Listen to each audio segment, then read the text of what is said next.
स्वागत है दोस्तों एग्जाम क्रिएटर पर। दोस्तों क्लास 10 का आज अध्याय 3.2 का प्रश्न सॉल्व करने वाले हैं हम लोग।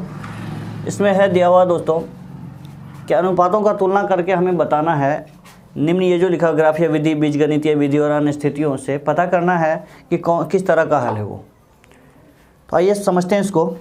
यदि दो समीकरण अगर ले लेते हैं इस तरह से, जैसे कि a1x plus b1y plus c1 बराबर 0 और यदि a2x plus b2y plus c2 बराबर 0, इस तरह से यदि दो समीकरण ले लेते हैं और x और y का गुणांक और अचर पद का यदि तुलना करके देखते हैं तो किस तरह का हल निकल करके आता है ये देखते हैं। पहले वाले में है दोस्तों, यहाँ a1 है, यहाँ पर b1 है, यहाँ c1 है, यहाँ a2 b2 और c2 दिया हुआ इस तरह से।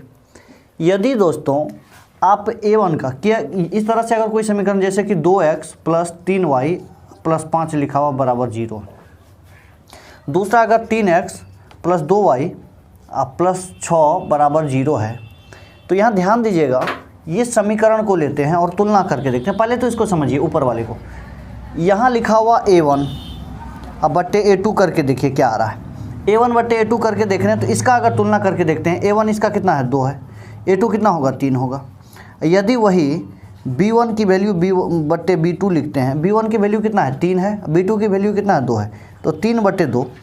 तो देख रहे हैं कि a1 का जो मान आ रहा है 2 बट्टे 3, a1 बट्टे a2 का 2 बट्टे 3 और b1 बट्टे b2 का जो मान आ रहा है वो 3 बट्टे 2 आ रहा है। क्या ये दोनों मान समान है? दोनों का मान समान नहीं है, इसीलिए क्या लिखा जाता है दोस्तों, a1 बट्टे a2 बराबर नहीं है b1 बट्टे b2, ऐसा होता है। यदि दोनों का मान बराबर नहीं है तो तीसरा वाला निकालने की आवश्यकता नहीं है, अचर पद वाले को निकालना नहीं है हमें, यही पहले वाला ही बराबर नहीं है, a1 बट्टे a2 बराबर नहीं है b1 बट्टे b2। अगर ऐसा हो जाता है तो क्या करेंगे, ग्राफीय विधि में वह हल कहलाएगा प्रतिच्छेद करती हुई रेखाएं। अब ग्राफीय विधि में क्या होता है, तो दो हल जब निकल करके आएगा तो इस तरह से अगर x y का मान निकाले, मान करके चलिए एक रेखा इधर से गया, एक रेखा इधर से, जब एक दूसरे को काट देता है, कहीं ना कहीं काट रहा है एक रेखा दूसरे वाले को, इसी को कहते हैं प्रतिच्छेद करती हुई रेखा। ग्राफीय विधि का चर्चा हम अगले वीडियो में करेंगे। इसमें हम सिर्फ बीजगणितीय विधि या ग्राफीय विधि से हल नहीं कर रहे हैं, इसमें जो बीजगणितीय विधि से हल होगा हम उन्हें ज्ञात करेंगे। ग्राफीय विधि का एक ही वीडियो में हम सारा बता देंगे दोस्तों विस्तार से, अभी तत्काल हम इस पर ही चर्चा करें। देखिए इसको, तो जब ग्राफीय विधि में इस तरह का होगा तो वहाँ कहेंगे प्रतिच्छेद करती हुई रेखाएं। और वही अगर बीजगणितीय विधि में अगर कह रहा है लिखने के लिए, ऐसी स्थिति को कह रहा है बीजगणितीय विधि से लिखने के लिए, तो आप लोग लिखेंगे केवल एक हल, a1 बट्टे a2 बराबर नहीं है b1 बट्टे b2 अगर आ गया, और अगर बीजगणितीय विधि से बोले क्या हल होगा तो लिखेंगे केवल एक हल है, या नहीं तो अद्वितीय हो जाएगा। और अगर अन्य स्थिति में इसी को कह दे संगत या असंगत पूछ ले, अगर सवाल में लिखा हो समीकरण दे दिया जाए और पूछे कि निम्न का हल क्या संगत है या असंगत है, तुलना करके बताइए, तो अगर इस तरह का निकल करके आएगा तो अन्य स्थिति में लिख देंगे संगत है, a1 बट्टे a2 बराबर नहीं है b1 बट्टे b2, क्या होगा संगत होगा। वही अगर दूसरा देखिए इस तरह से अगर ज्ञात करें और a1 बट्टे a2 का मान जितना होगा उतना ही b1 बट्टे b2 का भी मान आ जाए और उतना ही c1 बट्टे c2 का भी मान आ जाए। आइए एक एग्जांपल से लेकर के समझा देते हैं आप लोगों को। जैसे यहाँ लिखा हुआ 2x, यहाँ लिखा 3y, यहाँ लिखा हुआ 5 बराबर 0, और दूसरा समीकरण अगर लिखा हुआ यहाँ पर 4x प्लस 6y प्लस 10 बराबर 0। गौर कीजिएगा इस एग्जाम्पल पर कि अगर हम a1 बट्टे a2 लिख दें तो a1 की वैल्यू कितना है 2 है, a2 की वैल्यू कितना है 4 है, ये कट करके कितना हो जाएगा दोस्तों 1 बट्टे 2 होगा। फिर है b1 बट्टे b2, अगर b1 की वैल्यू कितना है 3 है, b2 की वैल्यू कितना है 6, अगर ये कट करके कितना हो जाता है 1 बट्टे 2। फिर अगला देखिए c1 बट्टे c2, c1 का वैल्यू 5 है और c2 का वैल्यू कितना है 10 है, ये भी कट करके कितना आया देखिए 2, 1 बट्टे 2। a1 बट्टे a2 बराबर 1 बट्टे 2 आया, b1 बट्टे b2 का भी मान 1 बट्टे 2 आया और c1 बट्टे c2 का भी मान 1 बट्टे 2 आया। तीनों का मान क्या है बराबर है। तो इस तरह का ये कौन सा हल निकल करके आता है, इसका आता है a1 बट्टे a2 बराबर है b1 बट्टे b2 और बराबर है c1 बट्टे c2, इस तरह से। अब ये जब a1 बट्टे a2 बराबर b1 बट्टे b2 और बराबर c1 बट्टे c2 हो रहा है तो इसका ग्राफीय विधि में कहलाता संपाती रेखा है। क्या कहलाएगा, ग्राफीय विधि में संपाती रेखाएं। और बीजगणितीय विधि में अगर पूछ रहा है इस तरह का हल को तो अपरिमित रूप से अनेक हल होगा। और यदि अन्य स्थिति में संगत या असंगत पूछा जा रहा है तो इस स्थिति में संगत होगा या असंगत, तो ये संगत होगा, जैसे यहाँ पर लिख दिए हैं। इसके बाद अगला एग्जाम्पल देखिए, अगला एग्जाम्पल लेते हैं। जैसे इसी को देखिए, इसी एग्जाम्पल के माध्यम से समझ पाएंगे। जैसे यहाँ पर लिखा हुआ, यहाँ कर देते हैं 4 और यहाँ कर देते हैं 5, चेंज कर दिया। अब इसका हल देखिए दोस्तों, a1 बटे a2 करके देखिए तो कितना आ रहा है 2, यहाँ पर कितना है 4, कट करके कितना हुआ 1 बटे 2। फिर b1 बटे b2 तो ये कट करके कितना होगा 3 बटे 6 है तो कितना आएगा 1 बटे 2 ही आएगा। और c1 बटे c2 करके देखिए, यहाँ 4 है और यहाँ पर कितना है 5 है, ये 1 बटे 2 और यहाँ है 4 बटे 5। a1 बटे a2 का मान b1 बटे b2 से क्या है बराबर है दिया हुआ दोनों का 1 बटे 2 और 1 बटे 2। लेकिन c1 बटे c2 का मान कितना 4 बटे 5 है, इसका मान से बराबर नहीं है, c1 बटे c2 से बराबर नहीं है, इसको काट देंगे। ऐसी स्थिति देखिए, a1 बटे a2 बराबर है b1 बटे b2 लेकिन बराबर नहीं है c1 बटे c2 से, ऐसी स्थिति में आएगा। तो ग्राफीय विधि में अगर आपको बोले लिखने के लिए तो क्या लिखिएगा, समांतर रेखाएं। क्या होगा, समांतर रेखाएं। और यदि वो बीजगणितीय विधि से कह रहा है लिखने के लिए तो इसका कोई हल नहीं होता है। कोई हल नहीं जब होगा तो वो असंगत होगा दोस्तों, याद रखिएगा, वो क्या कहलाएगा, असंगत। आप लोग इसको नोट कर लीजिएगा, कॉपी पर सबसे ऊपर में नोट कीजिएगा ताकि उसको देख करके नीचे सवाल को सॉल्व करने में आसानी हो। इसको नोट कर लीजिएगा, इसके बाद ही बनाइएगा, क्योंकि गणित में ना अलग अलग दिया हुआ रहता है। हमने इसको इकट्ठा एक जगह करके बताने का कोशिश किया है। इसको आप लोग उतार लीजिएगा वीडियो रोक करके, इसके बाद फिर आगे सवाल जो हम बता रहे हैं इसको देख करके फिर बनाइएगा। आइए एग्जाम्पल लेकर के अगला सवाल को देखते हैं क्या कहता है। आइए दोस्तों, प्रश्न 1 नंबर देखते हैं। एक्सरसाइज यही 3.2 का क्या कह रहा है, इसमें कहता है कि कक्षा 10 के 10 विद्यार्थियों ने एक गणित की पहली प्रतियोगिता में भाग लिया। यदि लड़कियों की संख्या लड़कों की संख्या से 4 अधिक हो तो प्रतियोगिता में भाग लिए लड़कों और लड़कियों की संख्या ज्ञात कीजिए। कह रहा है कि कक्षा 10 के 10 विद्यार्थी एक गणित की पहली प्रतियोगिता में भाग लेता है और ये भी कह रहा है कि लड़कियों की संख्या लड़कों की संख्या से 4 अधिक है, तो दोनों का संख्या ज्ञात करने के लिए कहता है। मतलब लड़की प्रतियोगिता में लड़की कितनी है और लड़का कितना है। एक बात ध्यान दीजिएगा, तुलना किससे करना है, तो कह रहा है यहाँ पर कि लड़कों की संख्या से लड़कियों की संख्या अधिक है। जिससे अधिक का या कम का बात करें पहले उसी को मानिए। कह रहा लड़कों से अधिक है लड़की, तो इसका मतलब है कि आप लड़कों के ही संख्या को मानेंगे। तो आइए इस तरह से हल ज्ञात करते हैं इसका। माना लड़कों की संख्या x है, लड़कों की संख्या x है तथा लड़कियों की संख्या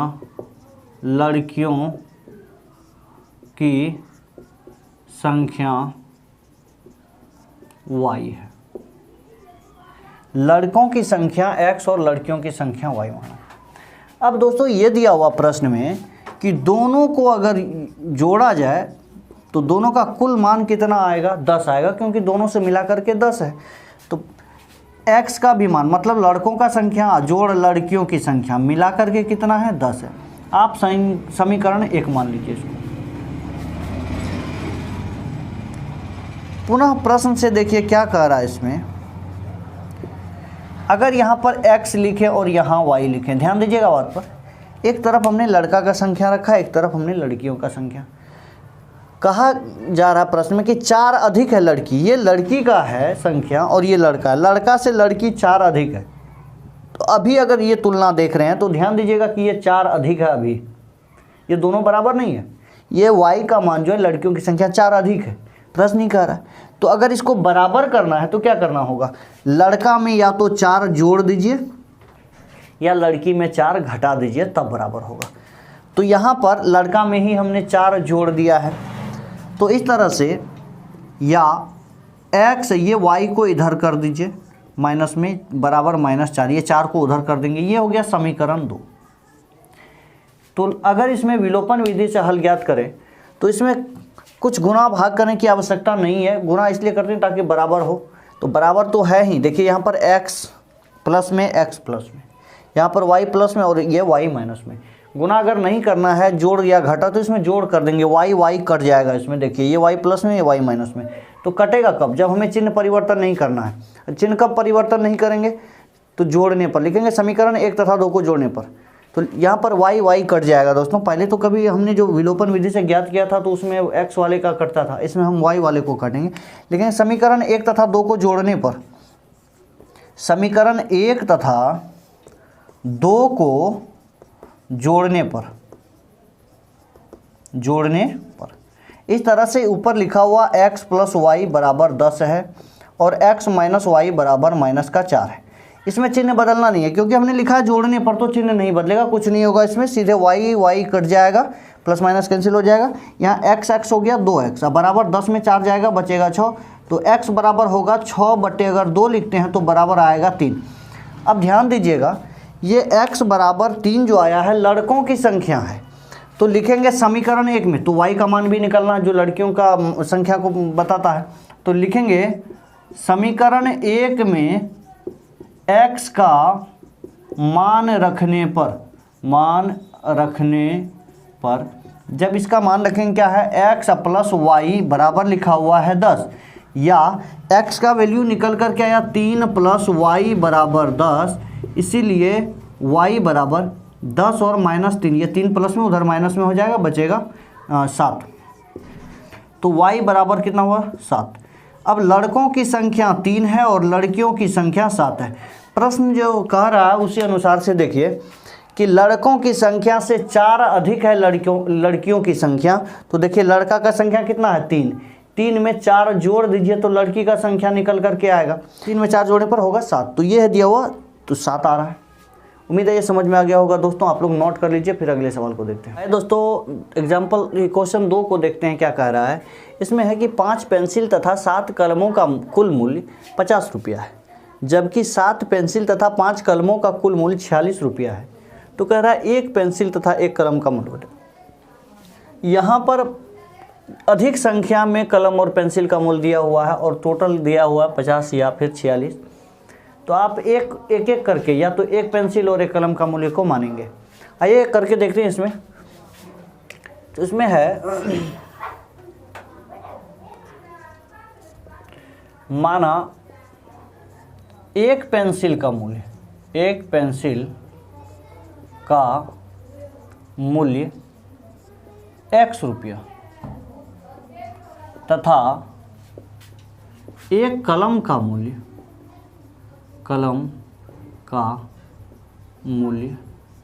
y रुपया।